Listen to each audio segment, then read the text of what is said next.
გამარჯობა, უყურებთ ფორმულას 11-ზე, მე ლუკა ხაჩიძე ვარ. ოლიგარქმა ოპოზიციის გაუქმება გადადო. ქართულ ოცნებაში ამბობენ, რომ საკონსტიტუციო პარტიების აკრძალვის მოთხოვნით მხოლოდ თვითმმართველობის არჩევნების შემდეგ მიმართავენ. არადა მანამდე ივანიშვილის წარმომადგენლები უკანონო პროცესის მიზნად სწორედ კონკურენტების არჩევნების პროცესიდან ჩამოშორებას ასახელებდნენ.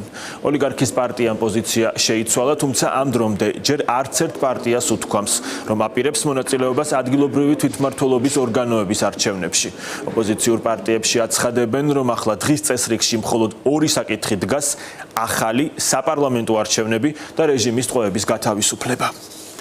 რა თქმა უნდა, სანქციები მუშაობს და მათ გარკვეულწილად აქვთ საფრთხის შეგრძნება, თუ კი ასეთ ნაბიჯს გადადგამენ და ოპოზიციას აკრძალავენ ამ ქვეყანაში, გაცილებით უფრო დიდი სანქციების ქვეშ მოექცევიან. ეს არის მათი სიმხდალის, მათი არათანმიმდევრულობის, მათი არაკომპეტენტურობის მთავარი დადასტურება. ისინი ცალსახად ვერ კითხულობენ ვერც კონსტიტუციას, ვერც კანონმდებლობას და შესაბამისად, აქედან გამომდინარე, მათგან გასაკვირი არც არაფერი არ არის. ასე რომ ერთ დღეს შესაძლოა ამბობდნენ, რომ ვიღაცას დაამთავრებენ, მეორე დღეს შეიძლება ამბობდნენ, რომ არ დაამთავრებენ და რისი დამთავრებლები არიან ისინი? ეხლა ნაციონალური მოძრაობის დასრულებას თუ აპირებდნენ, ამისთვის ჰქონდა 13 წელი. ეს არის მცდელობა, რომ პროპაგანდამ კიდევ მედია სივრცე და საზოგადოებრივი დისკუსიის სივრცე გამოტენოს აი ამ აბსოლუტურად არასერიოზული თემით, ამ თემით, რომელთაც ცდილობენ პოლიტიკური კრიზისის გადაფარვას, ეს არის თვითმმართველობის არჩევნებზე გაუთავებელი ლაპარაკი. ამაში არ უნდა ავყვეთ, ეს არის მახე. პროკურატურამ პოლიტიკოს გივი თარგამაძეს ბრალი წარუდგინა ოპოზიციონერს წულუკიანის კომისიასთან თანამშრომლობაზე უარის გამო ჯარიმა ან 1 წლამდე პატიმრობა ემუქრება. მანამდე გივი თარგამაძე მაგისტრატი მოსამართლის წინაშე გამოიკითხა, ბრალს სავარაუდოდ დღეს წაუყენებენ ზურაბ გირჩი-ჯაფარიძეს. ანალოგიურ საქმეზე კითხვებს მანაც საქალაქოში უპასუხა. ოპოზიციონერი ლიდერის თქმით, პროცესზე ახსნა, რატომ არ მიიღებს მონაწილეობას პროცესში, რომელსაც კლოუნადას უწოდებს. საქალაქოში რეჟიმის ტყვეების პროცესებია დაგეგმილი, ამ წუთებში იწყება ანატოლი გიგაურის საქმის განხილვა. პროევროპული აქციების მონაწილე პოლიციელისათვის სახეში სილის გაწვნის ბრალდებითაა დაკავებული და 4-დან 7 წლამდე პატიმრობა ემუქრება. საქალაქოში იწყება არჩილ მუსელიანცის პროცესიც, რეჟიმი მას ციხეში 3-დან 6 წლამდე უპირებს გაშვებას კამერის სადენის დაზიანების ბრალდებით. არჩილ მუსელიანცი ბრალს არ აღიარებს, ამბობს, რომ უკანონოდ დააკავეს, შემდეგ კი იზოლატორში შანტაჟის, მუქარის და დაშინების მსხვერპლი გახდა. მოგვიანებით 2 საათზე საქალაქოში ანრი კვარაცხელიას პროცესიც გაიმართება, გამოძიება 26 წლის კაცს სპეცრაზმელისათვის ეგრეთ წოდებული მოლოტოვის კოქტეილის სროლას ედავება. გამოძიებას აქვს მისი აღიარებითი ჩვენება, თუმცა მისი ადვოკატის თქმით ის ფსიქოლოგიური ზეწოლის მსხვერპლი იყო და ჩვენების დაწერის დროს ადვოკატი არ ახლდა. დაკავებამდე გაჩხრიკეს კვარაცხელიას საცხოვრებელი სახლი, მისმა ცოლმა შემდეგ მედიასთან გაიხსენა, როგორც ცდილობდნენ პოლიციელები სახლში მოტყუებით შესვლას და როგორ გაუსწორდნენ ფიზიკურად მას, ანრისა და ანრის დას. Amnesty International-მა მზიამაღლობელი საქმეზე კამპანია დაიწყო საერთაშორისო უფლებადაცვითმა ორგანიზაციამ წერილის ნიმუში შექმნა კოკა კაციტაძის სახელზე, რომლის გაგზავნაც სპეციალური საგამოძიებო სამსახურის ხელმძღვანელისათვის ნებისმიერ შეუძლია. მოგიწოდებთ, რომ დაუყოვნებლივ შეუჩერდეს უფლებამოსილება ირაკლი დგებუაძესა და ყველა იმ პოლიციელს, რომლებიც მშვიდობიანი მომიტინგეების უსაფუძვლო დაკავებასა და მათ მიმართ სავარაუდო არასათანადო მოპყრობაში მონაწილეობდნენ. სანამ მათ წინააღმდეგ წაყენებული ბრალდები არ იქნება სწრაფად, მიუკერძოებლად და ეფექტიანად გამოძიებული, ვკითხულობთ წერილში. მასთან ერთად ორგანიზაცია პოლიტპატიმრის საქმეზე საკუთარ პოზიციასაც აქვეყნებს პოლიციელებისა და კონკრეტულად ირაკლი დგებუაძის მხრიდან. ამაღლობელის შეურაცხყოფა და მის მიმართ ძალადობრივი ქმედებები აშკარა მცდელობაა, რომ ის დაამცირონ და დააშინონ როგორც ქალი. ეს არ არის გამონაკლისი შემთხვევა. საქართველოში ქალები, რომლებიც უპირისპირდებიან ავტორიტეტებს, განსაკუთრებით პოლიტიკურ და საპროტესტო კონტექსტში, კიდევ უფრო მტრული და შეურაცხყოფელი მოპყრობის სამიზნეები ხდებიან, ვკითხულობთ ორგანიზაციის განცხადებაში. მორიგი მასშტაბური აქცია რეჟიმის წინააღმდეგ 19 აპრილს გაიმართება. ახალი დემონსტრაცია პარლამენტის წინ დაანონსდა, სადაც ტრადიციული აქცია გაიმართა. რუსთაველის გამზირი ისევ გადაიკეტა, მანამდე იყო ქართული ენის დღესთან დაკავშირებული მსვლელობები. პროტესტის 138 დღის მთავარ ძალას ახალგაზრდები წარმოადგენდნენ. სტუდენტებს თან ჰქონდათ საქართველოს და ევროკავშირის დროშები, ასევე რუსეთის წინააღმდეგ მებრძოლი გამორჩეული ქართველების ფოტოები. ტრადიციულად აქციაზე იდგნენ რეჟიმის ტყვეების ოჯახებიც.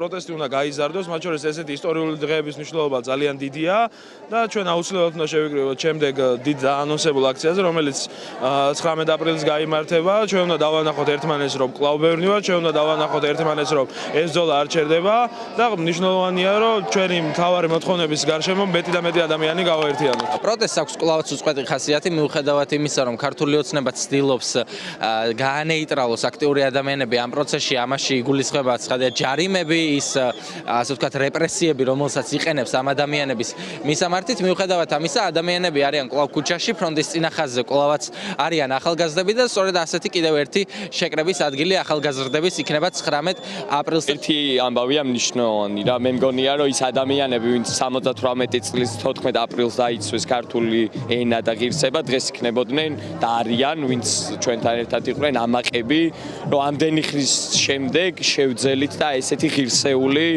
ერთობა დავანახეთ ყველას. აუხურე მშობლები, ხელჯაკიდებულები, ბივლი და ასე არ დავთმობთ ამ ქვეყანაზე, ჩვენ შვილებზე ჩავიხუტებთ გულში. მალე იხილავთ გამწყინებულ საქართველოს. ზვიადი იქნებოდა აქ და ხალხთან ერთად ძალიან გულით და სულით. ახლაც აქ არის. უბრალოდ სხეულია იქ, თორემ მისი სული და გული ახლაც აქ არის. კრემლის პროპაგანდისტი ალექსანდრ დუგინი ახალ საბჭოთა კავშირზე საუბრობს და საქართველოსაც ეპატიჟება. პუტინის კარის ეგრეთ წოდებული ფილოსოფოსი განიხილავს მაკროსახელმწიფოს ჩამოყალიბებას, რომლის მოდელად დსთ-ს ასახელებს.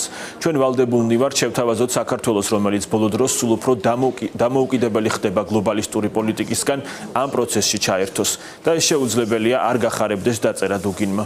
ბოლო დღეებში ოკუპანტი პროპაგანდისტული გზავნილების დონეზე განსაკუთრებულად გააქტიურდა, კიდევ ვიხილავთ ახალ ერეკლე მეფეებს, რომლებიც რუსეთს სახლში დაბრუნებას თხოვენ, თქვა კრემლის პროპაგანდისტმა მარგარიტა სიმონიანმა ვლადიმირ სოლოვიოვთან გადაცემაში. ოფიციალური მოსკოვი კი თბილისთან დიპლომატიური ურთიერთობების აღდგენაზე ალაპარაკდა.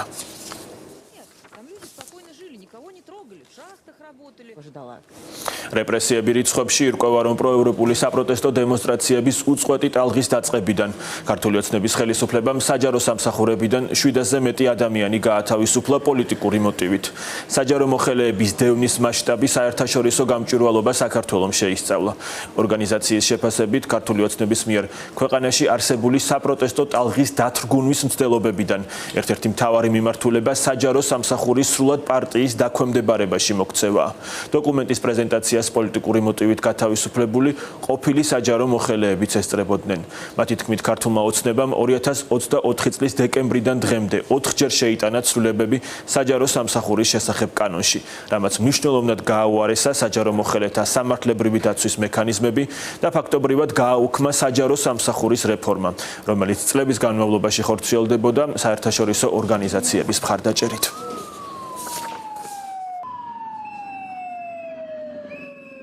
ამ შეხვედრაზე განვიხილავთ მიმდინარე პრობლემატიკა საჯარო სამსახურში და უამრავ ადამიანს უკვე შეეხო ეს რეპრესიები და კიდევ გრძელდება განგრძობილ რეპრესიები.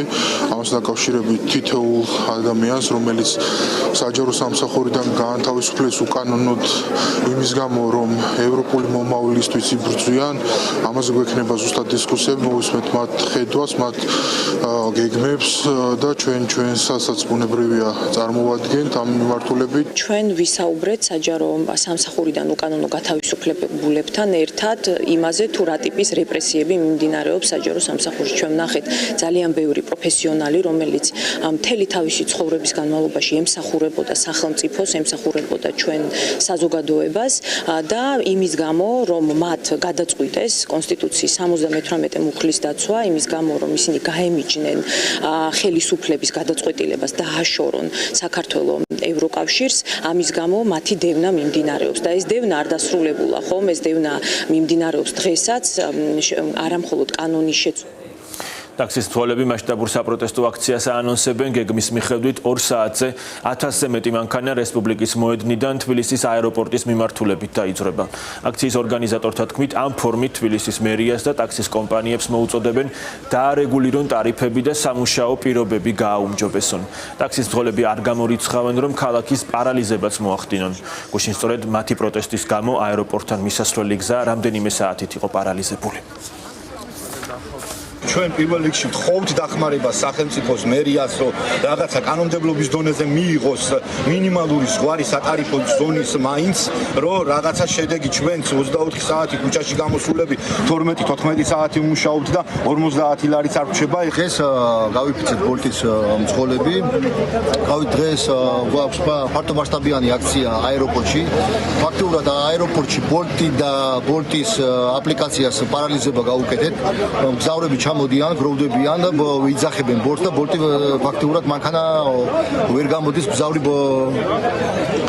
ბოლტის აპლიკაციით ქალაქში. ყვასები გაუთანაბრდა 18 ლარს ქალაქიდან აეროპორტში გამოსვლად. წარმოიდგინეთ $6 არასოდეს სოფლიოში ქვეყანა, სადაც $6 ღირს აეროპორტში მგზავრის საყვანა. სახელმწიფომ უშუალოს და ბოლტის ადმინისტრაციასთან შეგვახვედროს და ზუსტად გააკეთოს ის მოთხოვნები, გაითვალისწინოთ 100%-ით გაითვალისწინოს ჩვენი მოთხოვნები, ჩვენ უკან დახევას არ ვაპირებთ. ეს გაგრძელდება ხვალ ფართომასშტაბიანი აქციით 2 საათზე ველოსიპედის ძეგლთან. ჩვენ მანამდე არ გავჩერდებით, სანამ არ მივახცევთ ჩვენს უფლებებს, რომელიც გაგვაჩნია. დონალდ ტრამპი უკრაინაში ომის დაწყებაზე პასუხისმგებლობას ჯო ბაიდენს, ვოლოდიმირ ზელენსკისა და ვლადიმერ პუტინს აკისრებს.